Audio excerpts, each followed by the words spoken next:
100% CO, présenté par Sud-Auto.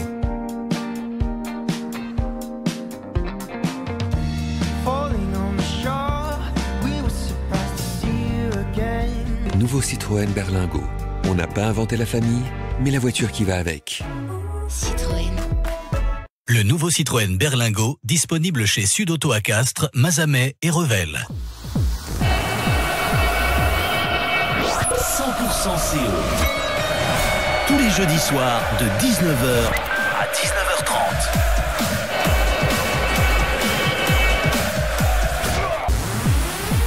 Bonsoir à tous, c'est jeudi, 100% CO, c'est parti. Cyril Masson, bonsoir. Bonsoir Manu, bonsoir à tous. Aujourd'hui, on parle de l'association du Castres Olympique. Il n'y a pas de match, les joueurs sont en vacances, les joueurs de l'équipe pro. Alors on va s'intéresser aux autres équipes du CO, aux espoirs, aux crabos, les cadets, les féminines également, les seniors, les cadettes, l'école de rugby. On va parler de tout ça. Nos invités du jour, Yves Salvert, le président de l'association Castres Olympique. Bonjour Yves. Bonjour. Cédric Jalabert est aussi avec nous, c'est l'entraîneur des espoirs. Salut Cédric. Bonjour. Et Cédric, il a amené son 10, son 15 aussi, et le couteau suisse des espoirs. Adrien Amans, salut Adrien. Bonjour. 18 ans, il est avec nous. C'est ta première radio Adrien, je me trompe pas? Non, c'est pas la première. Ah, 18 ans maintenant, c'est fini. Il y a déjà 2-3 radios, 3 presses écrites. Ça, les espoirs du CO. 15 directs Facebook. Ça claque.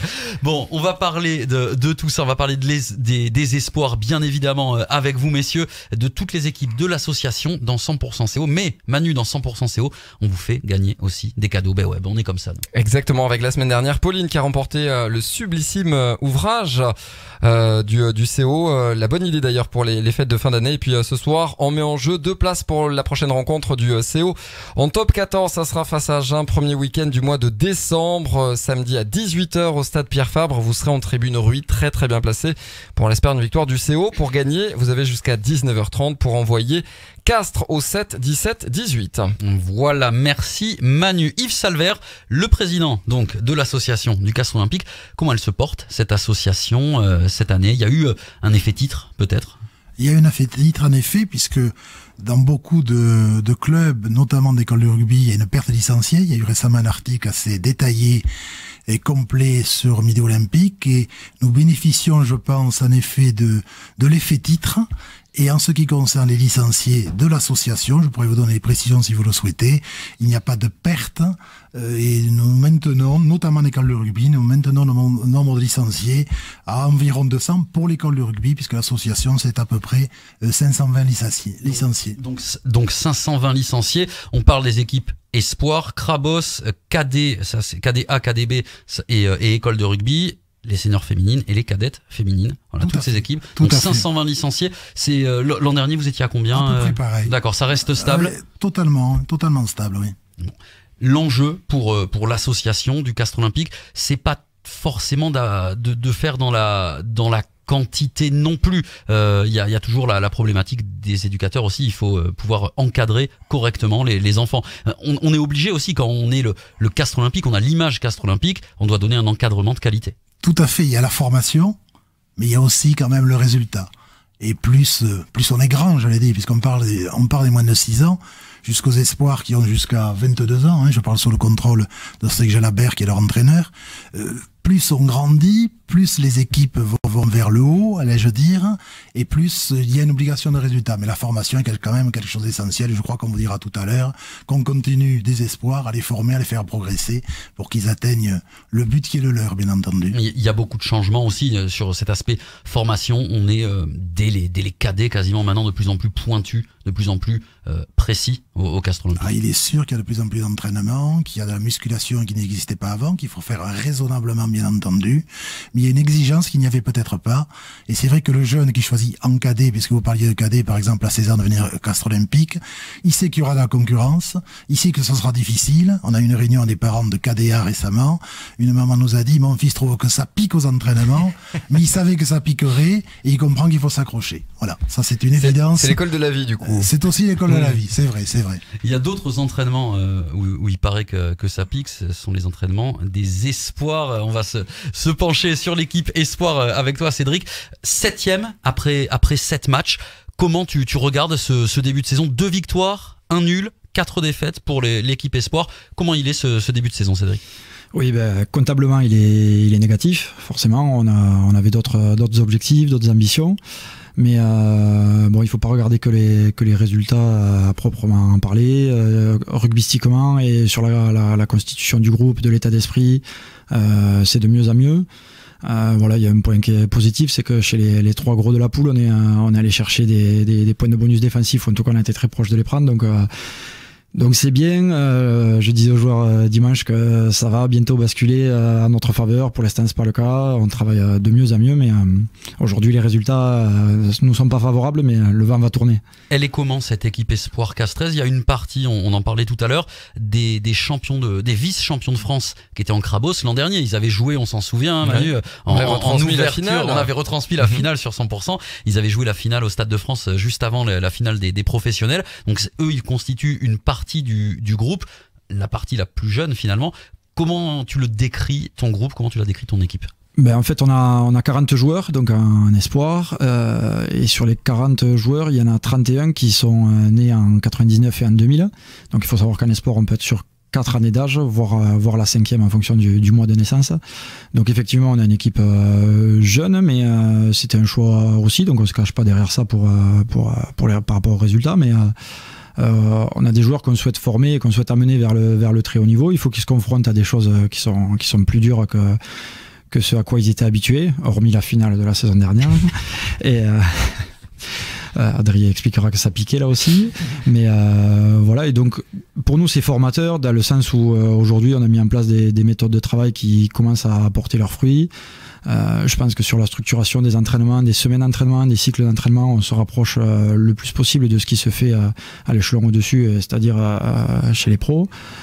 Donc voilà, c'est formateur pour nos jeunes joueurs, mais au bout d'un moment de perdre, ça va commencer à être fatigant, mais on va essayer de continuer à bien travailler et en plus de gagner les matchs, comme ça travaillera encore mieux et ça sera bien pour tout le monde. Adrien Amance qui est avec nous aussi. Adrien, donc tu joues avec les espoirs, tu as 18 ans, tu évolues au poste d'ouvreur ou d'arrière. Ce début de saison, comment il est ? Il y a un vrai cap, tu étais en Crabos l'an dernier, il y a un véritable cap entre les deux. Ouais. Franchement, ouais, on ressent la différence du niveau Crabos à Espoir. Après, ce qu'on peut dire de notre équipe, c'est que on se connaît bien un peu tous, comme l'a dit Cédric, on est une équipe jeune, donc on a déjà joué souvent ensemble et on ressent ce lien qu'on avait pu avoir les années précédentes.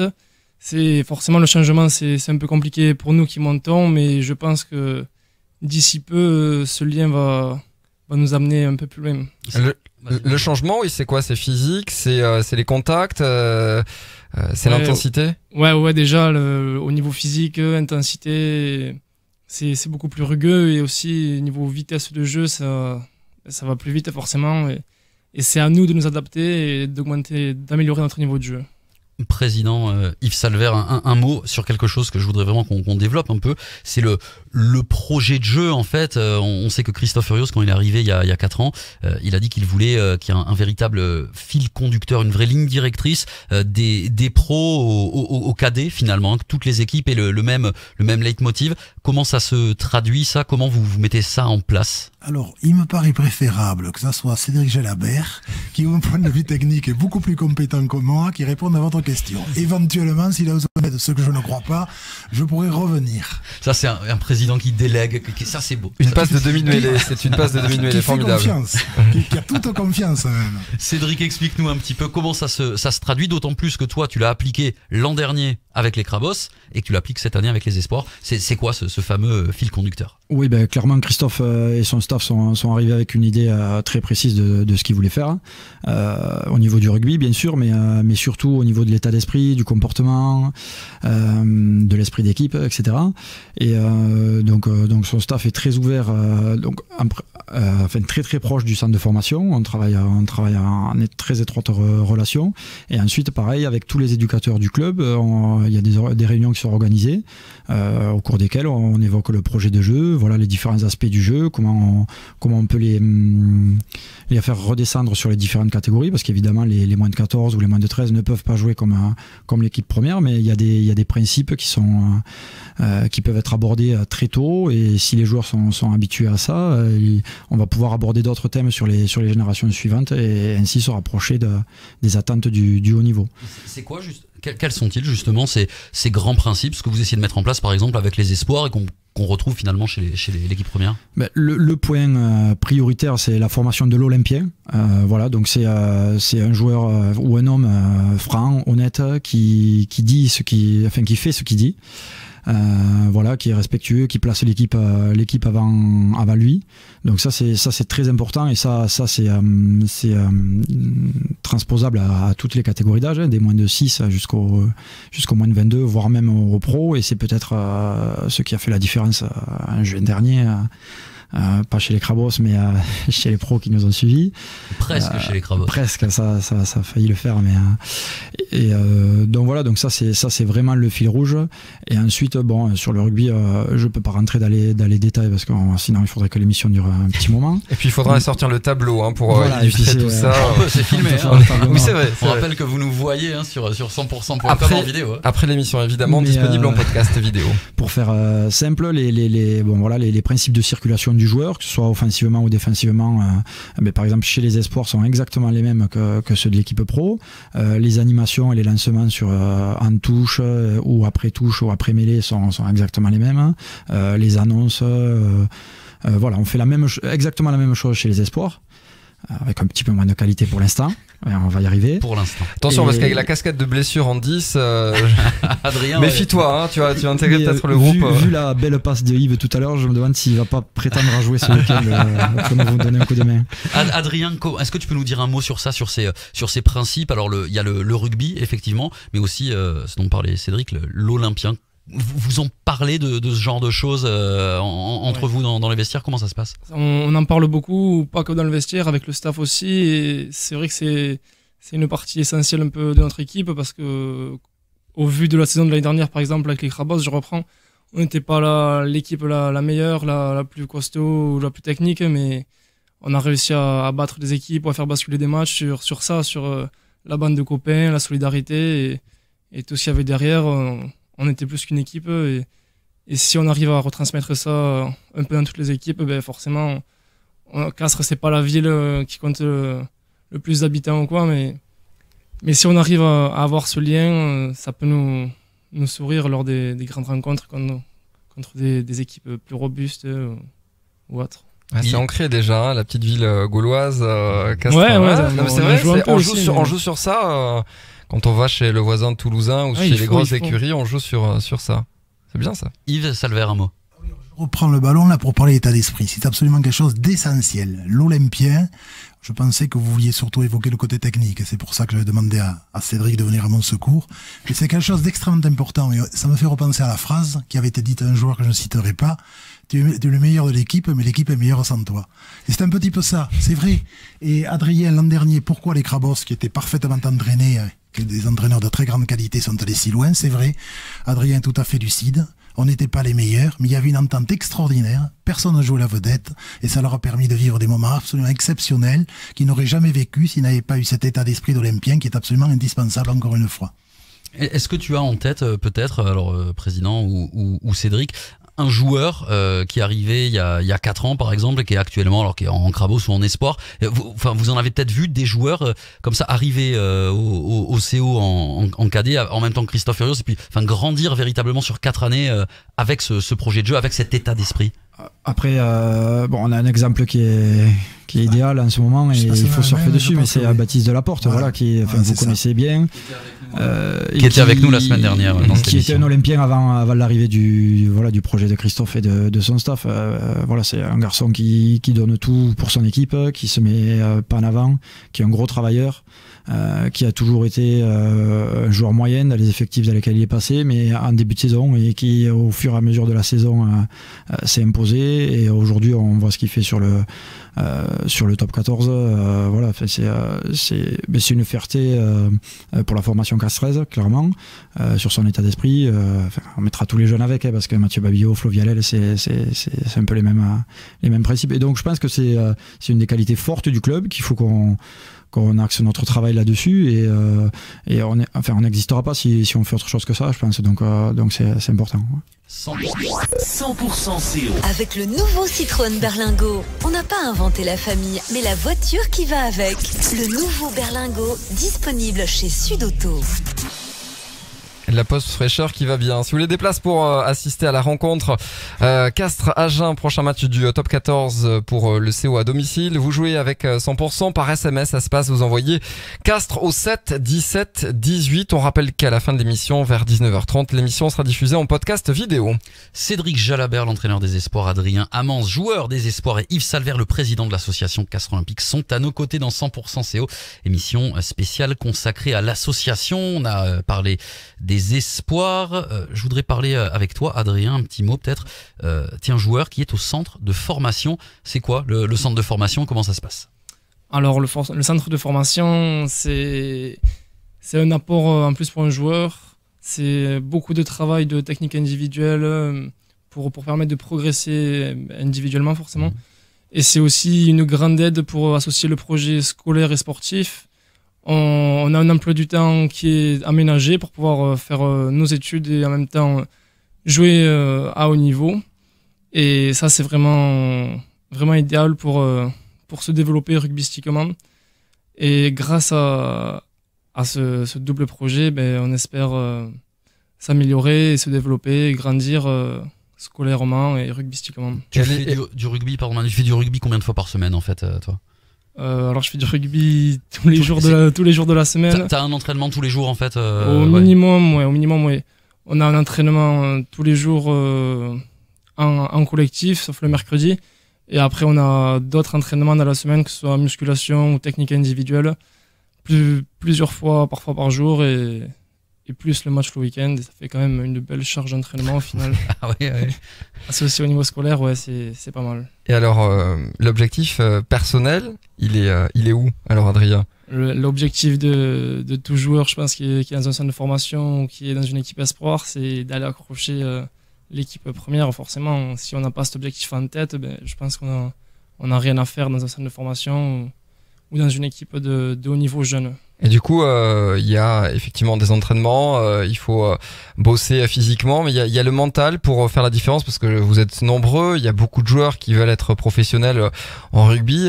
Du coup, la différence, à ton avis, pour toi, elle se fait où? Elle peut se faire où? Et forcément, au niveau mental, si on n'a pas la motivation nécessaire, on a des séances de musculation avant 7h le matin, si on n'est pas motivé pour y aller ou pour bien travailler, ça servira à rien, et autant arrêter ici, j'ai envie de dire, mais je pense que toujours étant dans un centre de formation doit avoir la motivation d'accrocher une place dans l'équipe première. Et ton modèle, pour terminer?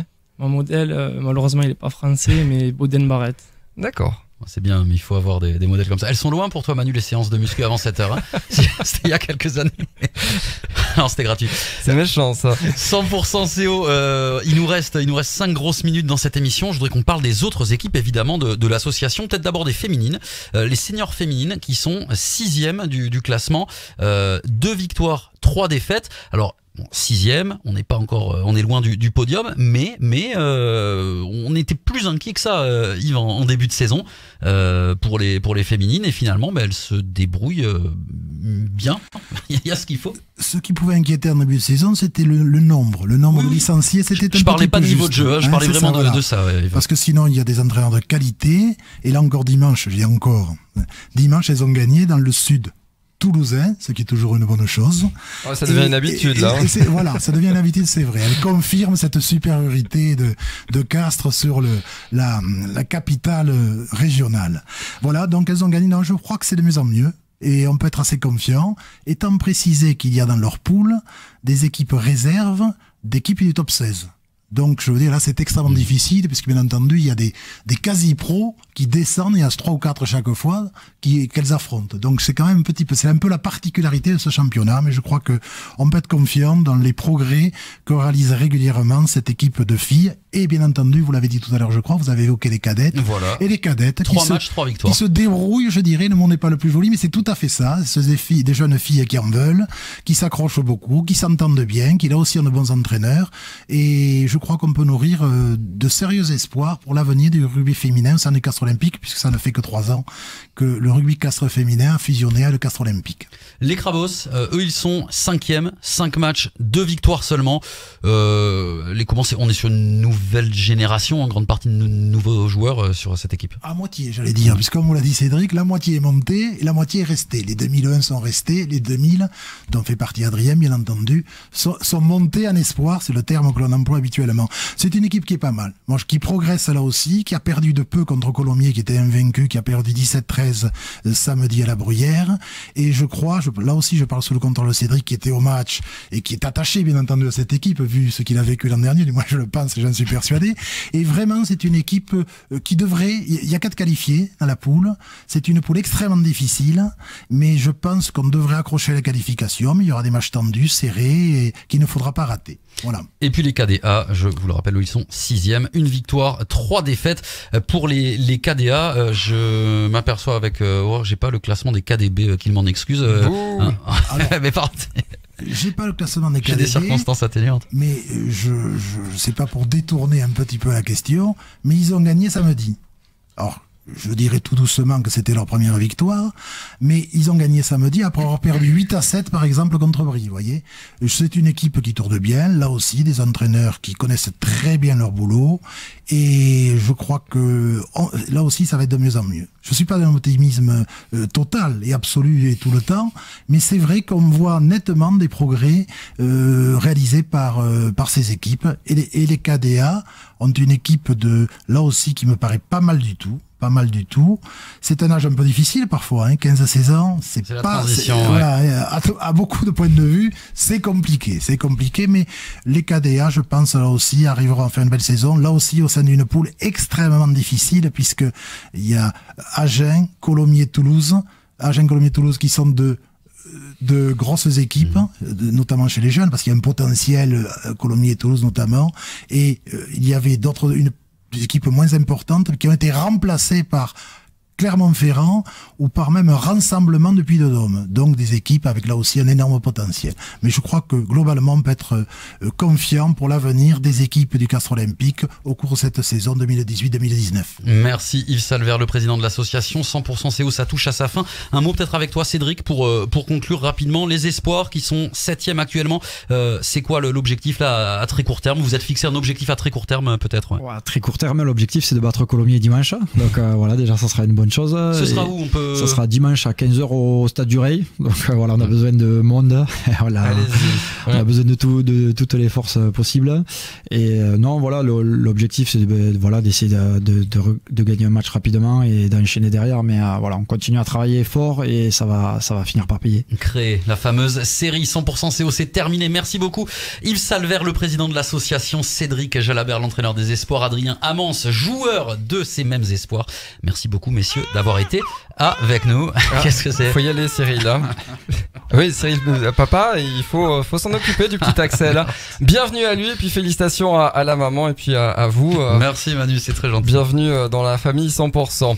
Allez, bonne soirée avec les tubes et l'info. Vous avez encore quelques minutes pour jouer avec nous. Castres au 7 17 18 pour gagner les places pour aller voir Castres Agen en top 14 et puis l'émission à retrouver en podcast vidéo à partir de 19h30.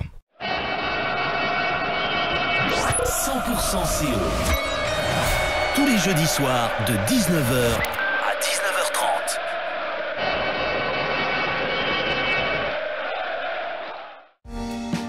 Vous avez suivi 100% CO avec Sudauto.